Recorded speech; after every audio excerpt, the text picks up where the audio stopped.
Two, one. Judges right now in the status quo, it has become increasingly socially acceptable, especially online and in certain activist and political spaces, to completely cut off friends and even close family, uh, like your parents, your siblings, your cousins, etc., over differences in ideological beliefs. This includes, but isn't limited to, disagreements over politics like elections, immigration, feminism, LGBTQ rights, religion, and large moral questions about topics such as abortion law and social justice.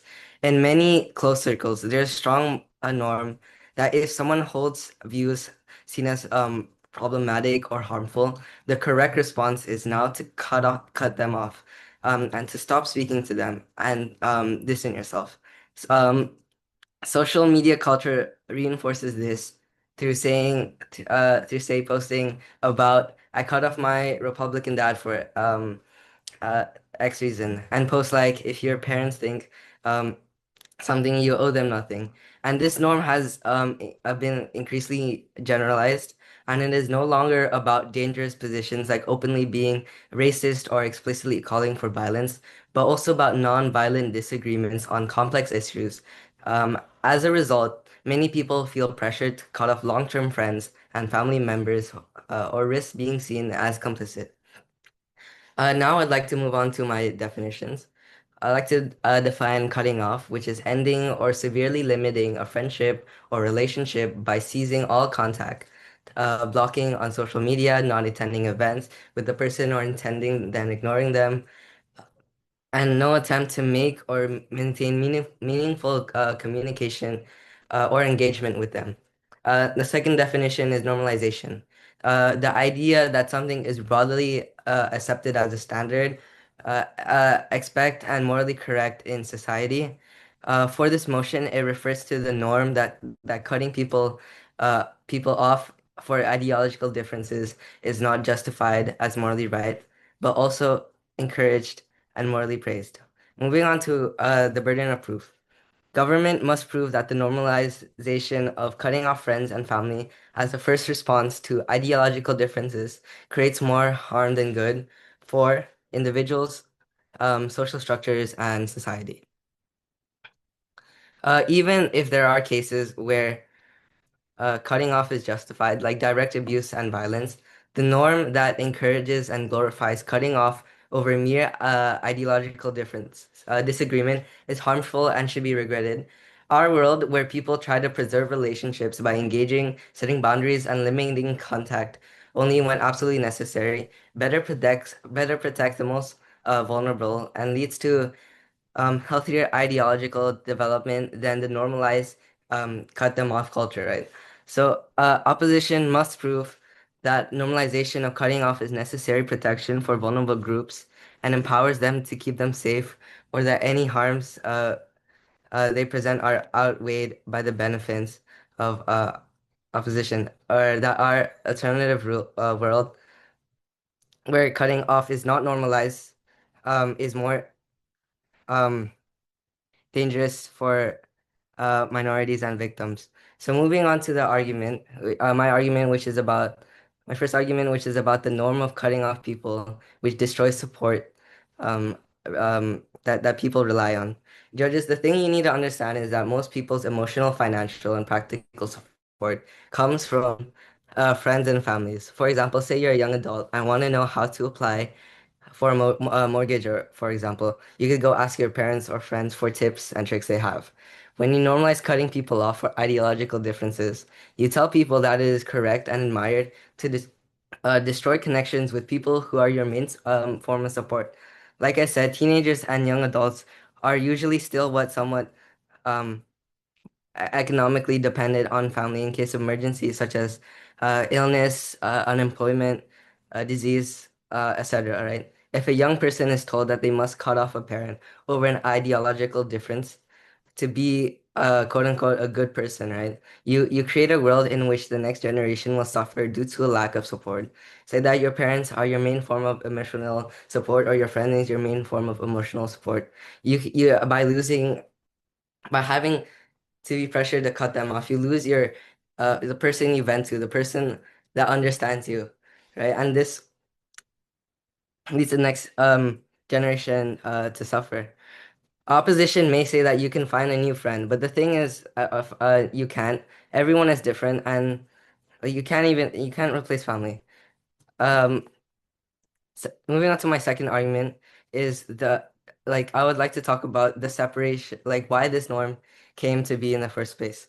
So the reason that this norm exists is because of a form of abuse that happens between the two sides. Say, like there's a big difference between, say, for example, your Republican father who loves his children and provides for them to a father that is also Republican but tries to threaten and abuse you.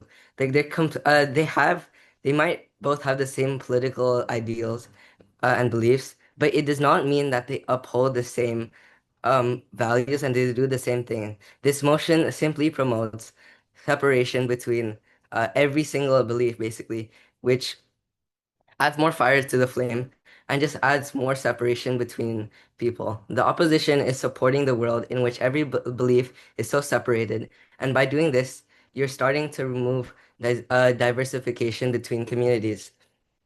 And what this and the more longer the more separation you have, right? Well, what this does is that people will be so stuck with their one ideological belief as yeah, so as to say, even if someone speaks something that's not with them, because they're so deeply rooted with that value, they're gonna immediately cut them off and threaten them. And this is starting to show in social media right now, for example.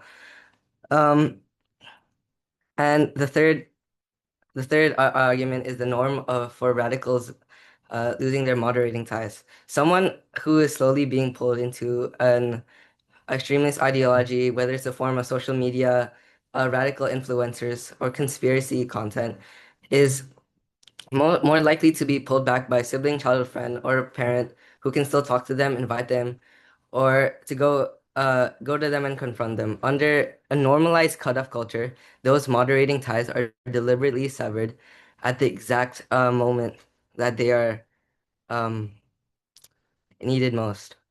All right. With all the things I've said, please give the winning ballot to affirmative team. Thank you. Now, so Judge, as the opposition side, well, we strongly believe that firstly we want to de def have a definition about the family and also friends. So for family, it means not only just the families that you're born in, but also maybe the family that you're raised in, or also the people, for example, your cousins or people around you, like your aunties and also your uncles. So moving to more, we also believe that as the opposition side, we firstly want to say about their own rights. Because firstly, a lot of people they cannot, and mostly everyone, they cannot choose of where they're actually like born in, which family they're born in, or what that family actually believe in. And this is something that they cannot choose. So if they actually feel that they have something that's different or they have something that's believing in different things with their parents, or also they maybe like their cousins and stuff, we strongly believe that they should actually have the right to actually cut off this relationship because they could not actually choose of which or what their family or friend have or what they believe in, but they could choose if they want to continue this relationship after a long time. Secondly, we also believe that also the opposition, we believe that we should never give any individual any burden and let them live much more better. Firstly, living in the life that they're not happy with in the whole life is definitely not giving them a good weight of their life. Secondly, this is also a really big burden to themselves because they have to just make their whole life being what their friends, their family believe in, not what they actually believe in themselves. They might feel uncomfortable living in this way. However, if we make this not normalization, then it will actually make them feel that they have a really big burden, which will be really uncomfortable for them. Moreover, we believe that normalization is to bring things back to normal states, meaning that people no longer feels or regrets or sadness over long cutting ties. However, this does not mean that everyone will enjoy or even strongly advocate for cutting off the relationships. So, moreover, as the second argument, we could actually tell you that giving every single individual living better and let them have cut off relationship with a friend or their family is actually a good way for themselves. And it could actually be easier or better to control in their own lives because firstly, we want to clarify that, for example, for friends, if they have a big like difference of what they believe on no matter their religion, on their political view or in the moral principles, they cannot become friends in a long on a long term. And if we actually cut off this relationship, it will make themselves feel more better and let them have less burden on which they actually should not get a big burden from. And this is actually only a small part of these things.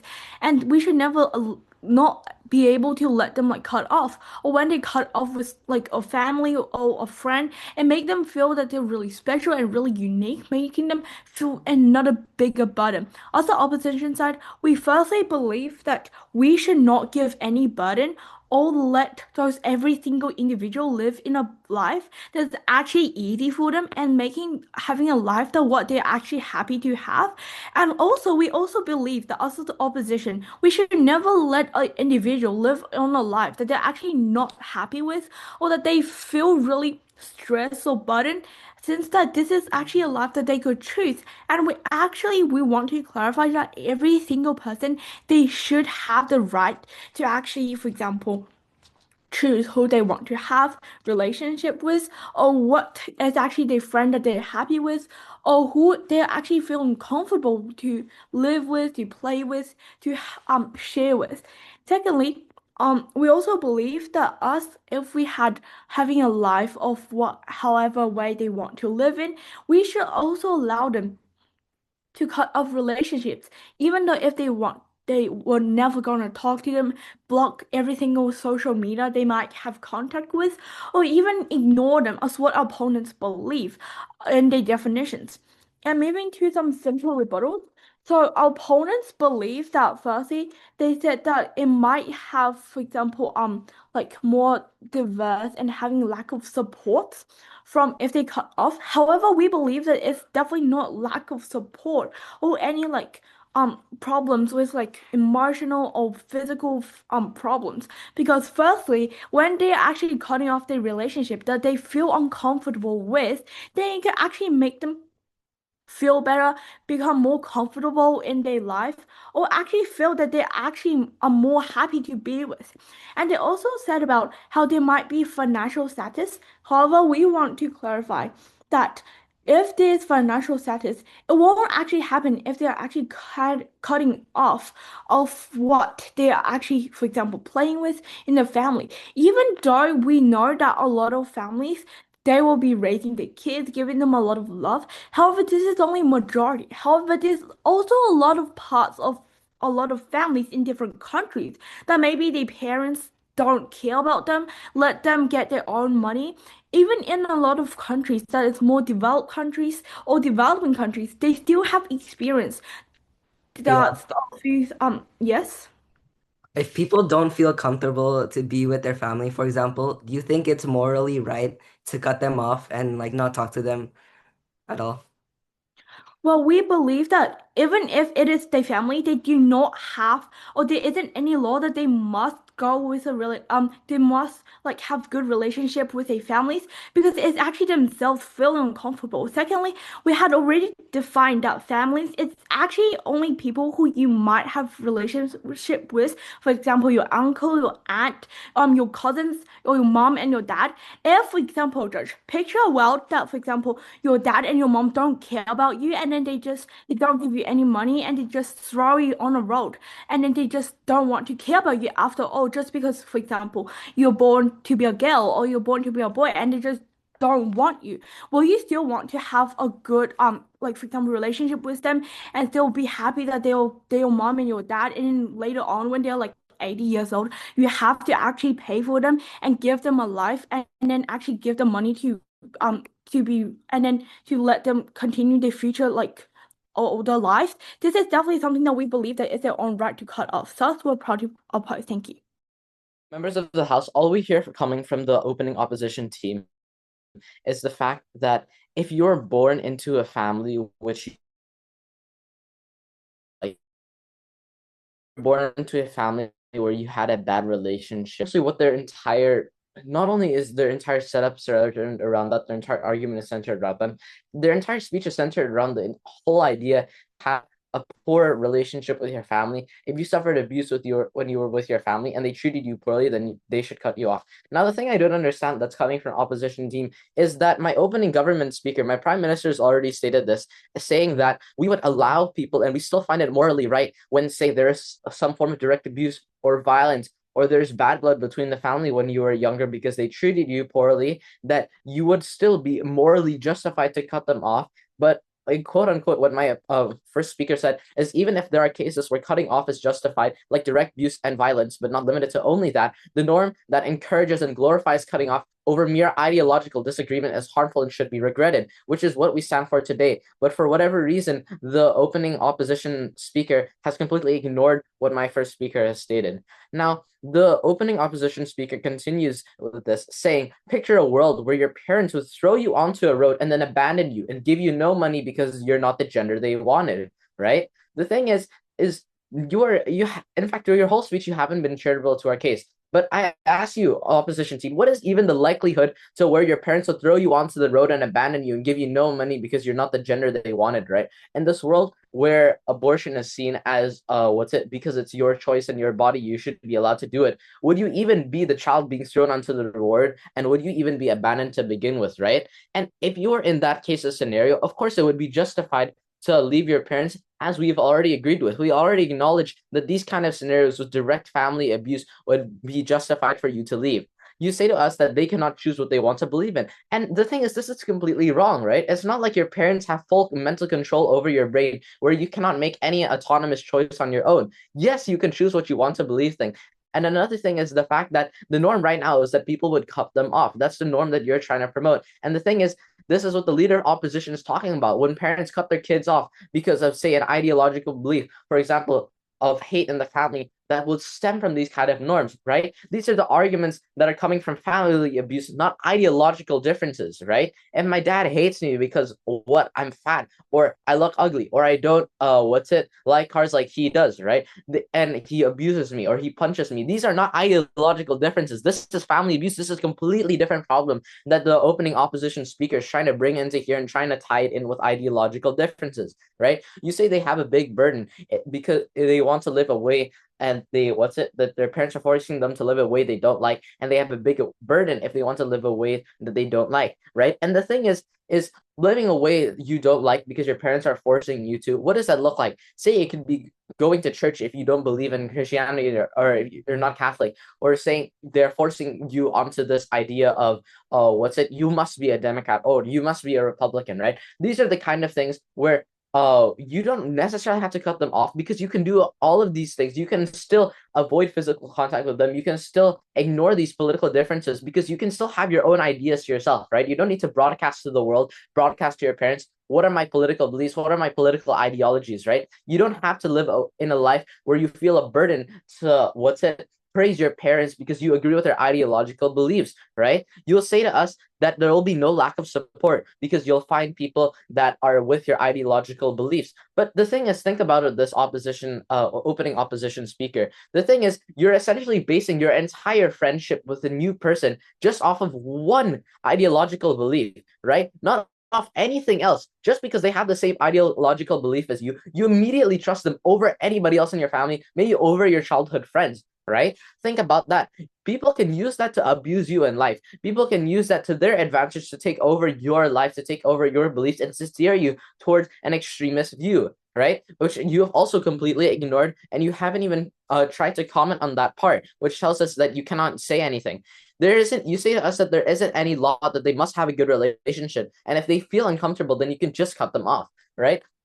And the thing is, this really confuses me because we haven't emphasized any fact that people have to have good relationships with their family, right? If you, like we said many, many times in the past before, as my opening speaker has already said many, many times, if you have to, if you encounter, say, family abuse in your early points of life, right? You can, of course, cut your family members off, but it has nothing to do with today's motion about ideological beliefs. So I don't understand why you bring this argument to the table, right? The fact of the matter is that you've centered all your arguments around things related to family abuse, and you've only talked about your best case scenario, and you've only considered our worst case scenario where you would be dumped on the side of the road. Now I'd like to continue on one argument, which is the idea that this creates a sort of toxic purity and it kind of punishes growth between people. The problem is right now, if we do adopt this norm that the proposition team is pushing, the thing is people become afraid to express doubt or change their mind. Why is this the case? Because if you know that a single opinion is wrong and the people that you're friends with, and these sort of awkward moments could cause your friends to cut you off randomly, right? Or for you to not speak honestly because you live in this new future where there's a norm if you have different opinions from other people, right? You'll not ask questions to other people anymore. You'll not try to explore other beliefs, right? If you do get caught in an extremist belief, which many people nowadays do, there's no escaping it anymore because you surround yourself with people who think that if you express any single different belief from them, they immediately cut you off, right? So your idea of proposition team where you will have a better support network because you're with people who share the same belief at you will no longer exist if you consider any other belief that's different to them, right? I mean, can you live your life living only one single ideological belief and then not considering, oh, maybe any other belief just because the people you chose to surround yourself with are the ones who would cut you off the moment you choose something that's a different ideological belief than them, right? Just think about that. Is somebody who you're truly friends with, as somebody who's truly, say, your girlfriend or your boyfriend, really gonna cut you off just for one different ideological belief, right? Just ask yourself that question in team opposition. Thank you. So in this round, the main burden of this round is about two questions. The first question is whether the normalization of cutting off relationships for ideological differences is beneficial or not. And the second one is whether it is correct or not. So it's mainly about the benefits to the people and the moral norms to the people. And we'll summarize and I'll refute government's point and review my partner's point from all those questions. So first, we think that the normalization of cutting off relationship for ideological differences is beneficial for people and normally correct. So for government side, they believe the society, which is very perfect, because they think that the society should be very diverse, and there should be diversity between different groups and different teams and different societies. So they think that if the normalization of cutting off relationship for ideological differences will make the society lose many diversity, and this will make the society be very boring and without any diversity. But actually, this cannot be achieved because we just talked about the normalization of cutting off relationship for ideological differences. It doesn't mean that we cannot choose to live, to play, or to go along with the people who have different ideological belief. It means that the normalization means that to come normal, but doesn't mean that we can only do something. So it doesn't mean that if we the motion isn't about like if we have ideological differences, we need to cut off relationships. So for the second speaker of government, he said their argument too extreme because he thinks that if we support the motion, we should only if we against the motion, we should only live with people who have totally the same ideological belief. And this is not true because it's about the choice. The motion is giving us a choice to choose to live with some people we don't like, and not regret and be sad about our choices. Nope. So after all, their world is too extreme and cannot be taken. And for our side, we think we have two main arguments. The first main argument is in realistic.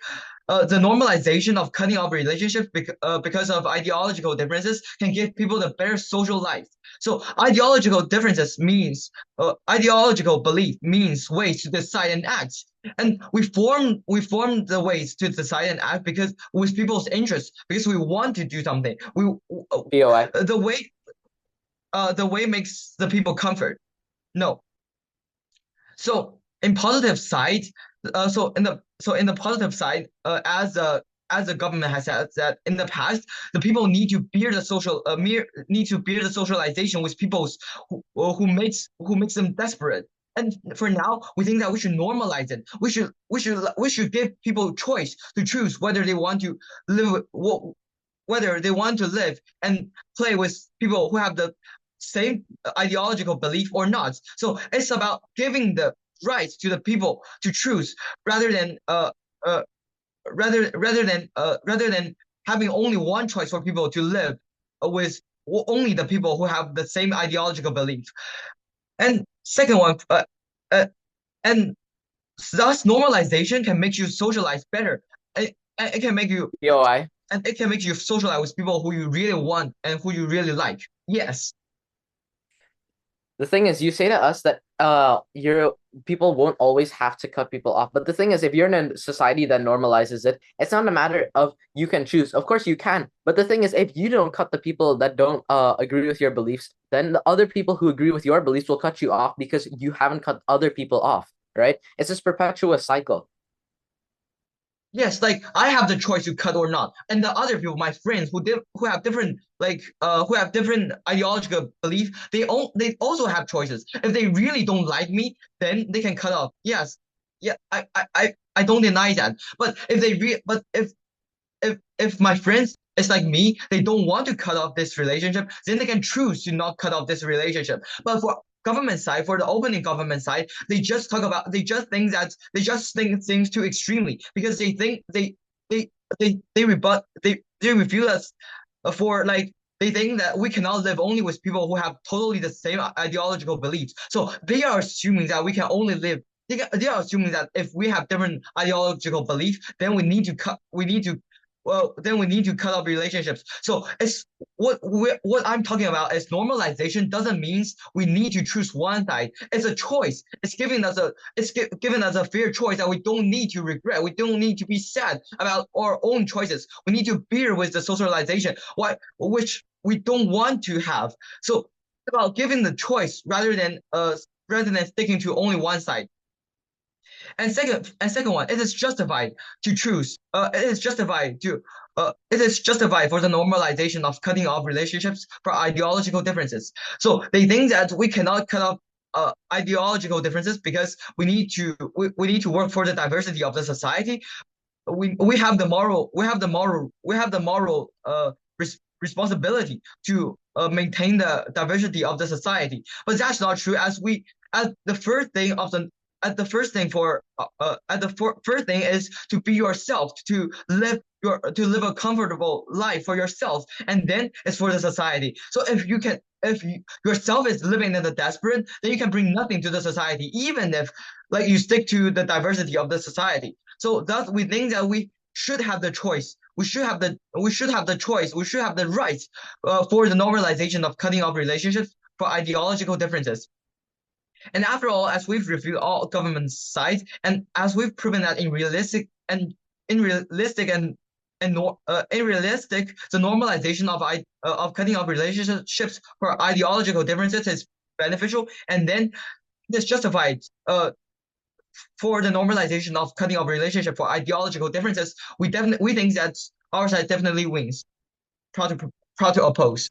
Now, extension. Now, we're going to firstly game the framing. Which side can actually solve this issue in the society and reduce the polarization with the most efficient way will win this debate. Firstly, we characterize what is this kind of family or relationship situation will look like, right? I think that people are often arguing or bullying every day just because of that. The reason that they have the incentive to argue, to probably fight with others, is because that those behaviors, such as what you believe, that have actually really big connection between, for example, what you do and what you behave in the status quo. So they will actually make fun of those things. And I think that people will naturally hate each other and discriminate because of this kind of precedent that already happened before. So I think that if we regret this, our side's burden is to prove that how in this norm of cutting friends in those reasons are this kind of norm of cutting friends by those reasons are really bad.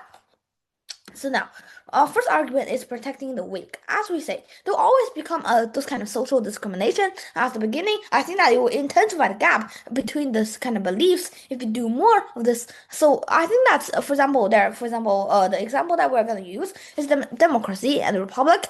I think that those kind of gap will be intensified because the people are living with suffer and danger, and they're afraid of the next like how do I say bully or mistreatment because of this issue.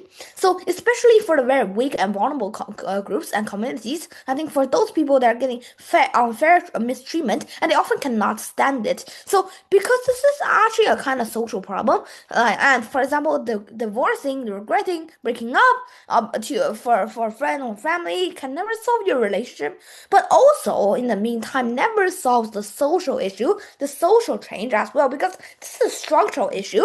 So as long as who can prove that who can actually solve the structural reason can actually win. If you just solve your like inner like relationship, you will never work because there's always a chance that you are the weak and you are scared of getting harmed again, as we say. So the only way in our side to win is that to solve the social issue. Now we're gonna prove this, right? Firstly, what a relationship often looks like is that they will have a tight bond together. They often have a reason why they are gonna rely each other, and every time probably they're gonna discuss about value judgment or do something. Is that there is this kind of cold, fierce eye that is actually wandering you. I think that's we suffer to live together. I think that we will suffer more to break apart and we rely each other while breaking up has no benefits, right? I think that in this world, I'll give two examples what this actually looks like. Firstly, about abusing, right? I think that a boss in a democratic is a democratic, while a worker is a Republican, and the boss used the Republican view to abuse them. For example, you guys like working together, right? You guys want to create huge benefit by working together. Then you start doing 10 times project because yeah, you see, I'm not mistreating you, right? This is what you believe. I respect that. Yeah, and you deserve it, right? So probably it looks like that, right? So, or another example is that it is inside a family, like punch, punch, punch. You goddamn son, why do you do that thing wrong again? Because I'm Democratic and you're a effing Republican. I told you a million times not to become a wrong person, but you do that a million times wrong. So that's what those kind of society will look like. And when there is unfairness and treatment, the only way is not to probably using an excuse as our opponent's side bench. So I think that the opposition bench is only using excuse while not solving the real problem. Impact very simple. Firstly, reduce the unfairness, those kind of oligopoly of those certain beliefs. Secondly, reduce the burden of the weak and reduce the mistreatment. Thirdly, reduce polarization and intensify the gap between the beliefs. Fourthly, social change that if others are different from you, you gotta respect them. You cannot discriminate them. For example, it will also work well in certain stances. For example, LGBTQ+. Fifth is that people have the incentive to take a glance of the whole society and then choose what they want to become. They'll find the best solution that's suitable for them. Now, let's refute OG. No, actually weigh OG, right? OG says that people often rely on family, but now we reduce. Firstly, we weigh. Why is it good for the marginalized people? Because we clarify that if there is an argument or there is arguing happening, or mostly that is how we say bullying, right? Our side is the sole tries to solve this issue, and as we solve the social change, we have a structural change. We can solve all the issue because no one has the incentive to do that anymore. To say that they know this is not only principally but also practically bad, so people will not do that anymore. But our side, but our opponent's side, actually, my Harbor House and a whole opposition bench is not good for the marginalized. So I think that why our side is different from OG is that our side is more social change and anti-corrupt, but their side is actually doing about rely or something. But we care about more about weak. So second way is that what would the weak actually act? So if you don't actually say the impact of the weak will get harmed and suffer, you never win, right? I also think that it's not unique and it's not the most efficient. They never prove that, but we do because we solve the whole issue. And their side is largely lack the mechanism. So now let's weigh OO. OO says that they have the right to do so. But firstly, they have the right does not mean that this is good and important to do. So as we prove it is bad, so we still regret. So actually OO have no contribution to this debate, thus OO get cutted. And our side can win OO. Secondly, they say that they can choose their belief. Come on. They say that they have no way to choose their belief. Come on, you can, right? This is ridiculous. I don't want to worry about this anymore. Thirdly, I think we'll also weigh. So if they say about they have no way to choose what they're born at or choose their belief, the way that I will frame, I will say that there is birth lottery. Because I will say that a lot of people they choose in different circumstances. But as we say, because there is birth lottery, then we're gonna rebut this by saying that just because there is birth lottery, people will actually being abused. And the only way to solve this is to solve the whole society, not to only solve one case. Because there will always be other people that's being abused too. They say that cut down means less burden, but not only is it rebutted by our upper house, but as long as you didn't prove that you're less than, but actually, firstly, you're just not blocking them. You never having a relationship. But the problem is that you're not solving this directly and structurally because the mind still exists in people's head, and people will still have find a way to actually probably bully you, right? Secondly, is that even if the best case that you lesser your burden is really less, but it is not responsible because this belief and hatred still exists. And now, in my partner speech, we'd like to explain how our side can win and our side winning path. Thank you.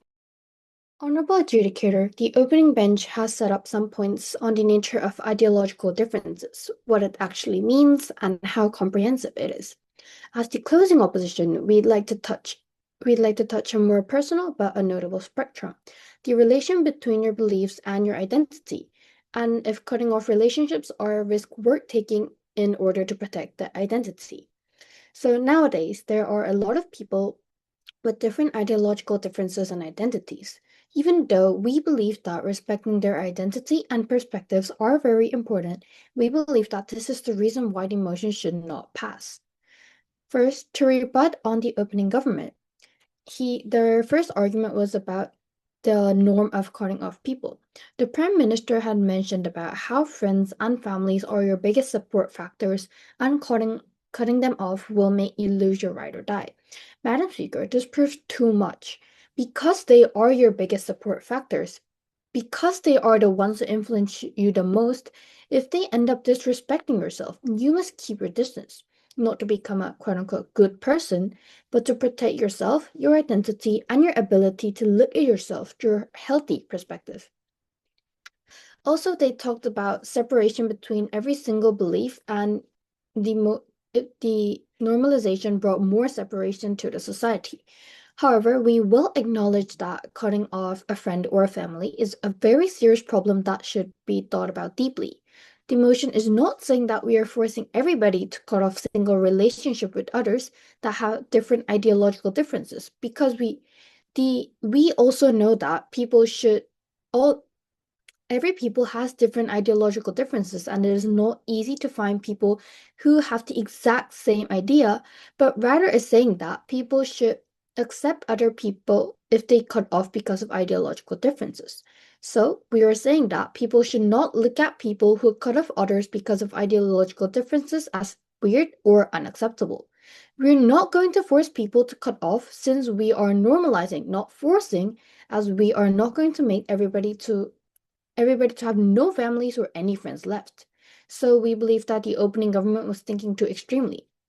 Also, the opening government constantly mentioned that they are opposing the motion because we are glorifying the cutting off because of ideological differences. However, we are saying that normalization is not glorifying, but it is accepting and not considering as weird. So now moving on to the rebuttal to the member of the government. He mainly talked about this motion is protecting the weak people, and vulnerable people are getting mistreatment, and it is a social problem. So breaking up cannot solve the social problem, and the closing government is solving the structural problem. However, they said that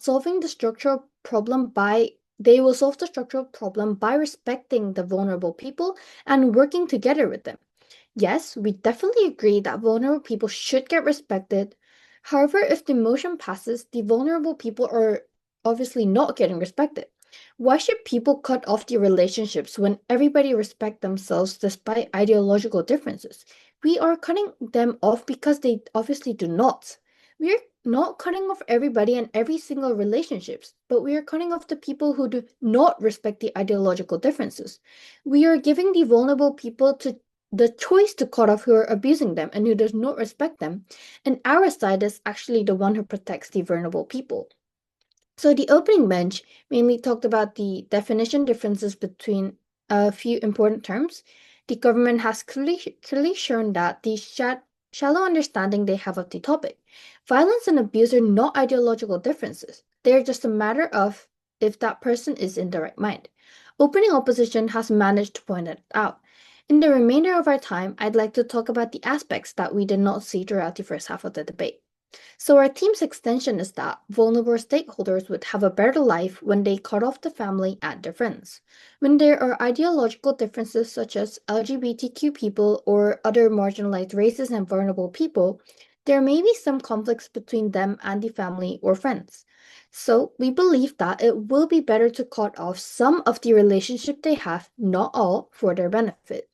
Even though they care about each other really greatly and really much, there will naturally be some conflicts because of ideological differences. At the worst case, some people may get forced to follow one's opinions or identity. Forcing people to change their identity will make them suffer very much, which is not protecting the vulnerable people. Rather than having conflicts or getting identity forced, wouldn't it be better to cut them off early? We do not want to cut off every single relationship, but it will be better to prevent some conflicts in advance and to stop them from forcing each other's identity. Moreover, the impact of this is that empowerment of power will happen. If one vulnerable group are forced to live inside a majority community, as time passes, there will still be some vulnerable group in the community. For example, if a gay person lives inside a Christian family, he will get forced in the house to change his identity or will get criticized every day. This will make vulnerable groups more vulnerable, which will just empower the power of people who already have it and are already considered majority. So cutting off and living somewhere else, such as forming a gay community, isn't that better for them? They can empower themselves by their own, and this will also help them to get respected by others. We are giving them a choice for vulnerable people to change their life and to benefit them. Why should we regret the empowerment of toxic relationships at the first place? So now moving on to the weighing. The weighing is about protecting the weak people. The closing government talked about relying on each other will help the vulnerable people and people will need to respect the vulnerables. But yes, as mentioned in our rebuttals, we do want it also, but this is the best case scenario and they're being too unrealistic in this case. We would like to form relationship with vulnerable people and other people who if they respect each other, but we believe that it will be better for them to cut off relationships that do not respect the vulnerable people or force them to. Thus, I'm proud to oppose. First, we proved how people are being harmed by the normalization of cutting friends and family, and why this is an urgent social issue. Um, Families are fractured, friendships are destroyed, and millions of people suffer from loneliness and anxiety and trauma simply because uh, of society has made abandoning loved ones and over ideological differences acceptable, and emotional harm is real and is measurable.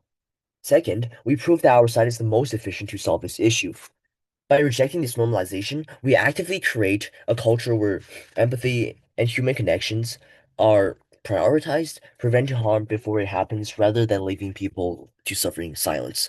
Third, we have demonstrated that our side can achieve real social change, transforming not just individual behavior, but the norms of the whole society, and thereby genuinely solving the problem rather than leaving the mindset to fester.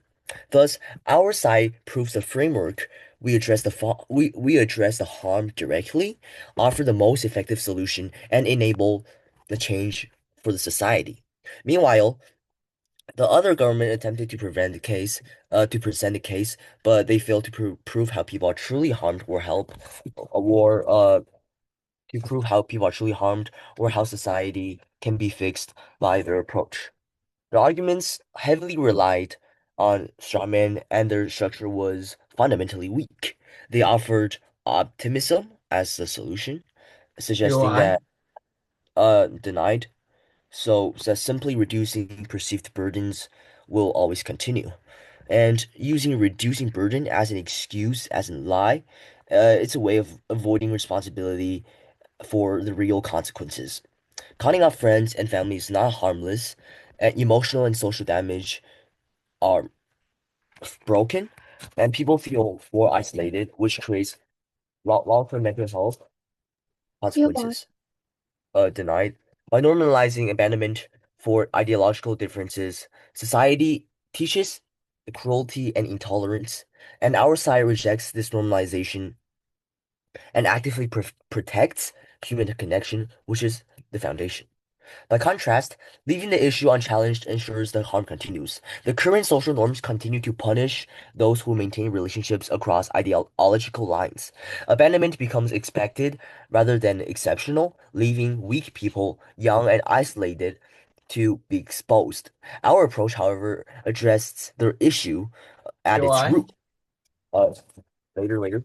We do not respond to harm after it happens. We reshape expectations and culture so that the future harm is already prevented and we have plans to uh prepare for it. We change the issue fundamentally rather than leaving the seed of this behavior to grow again.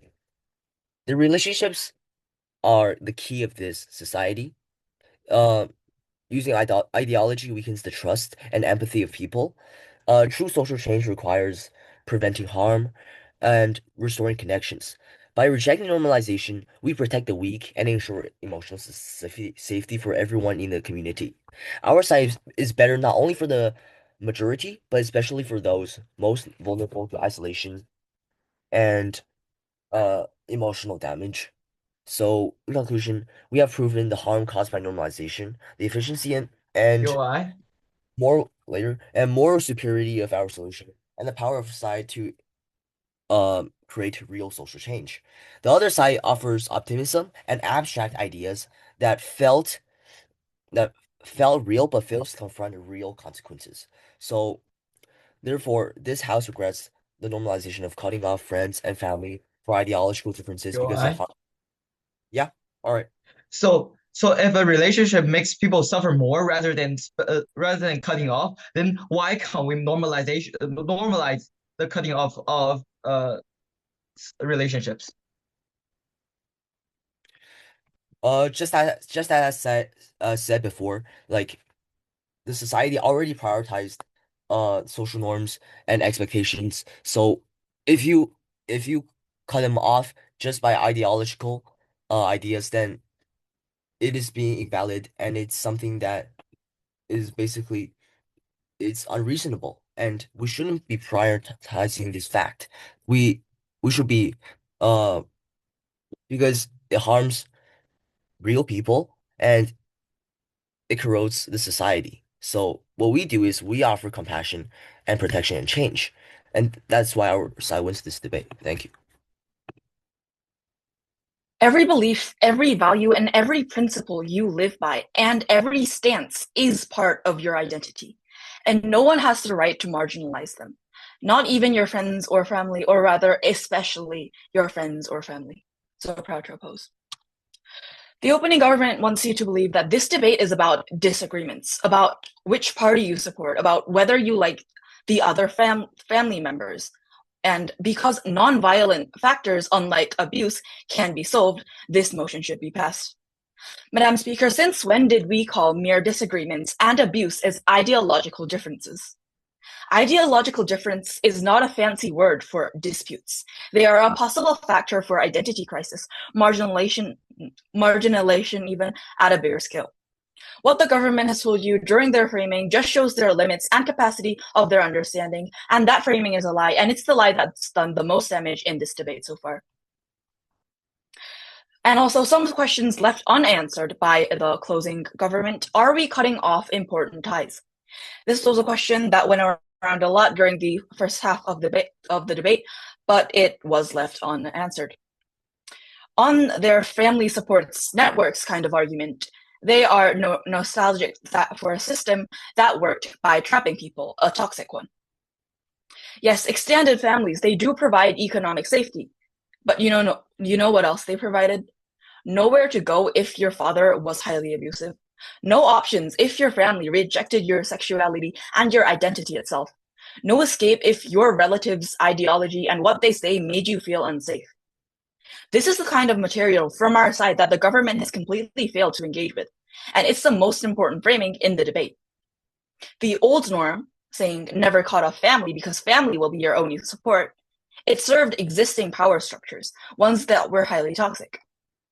Parents could abuse children knowing they'd always have access to them.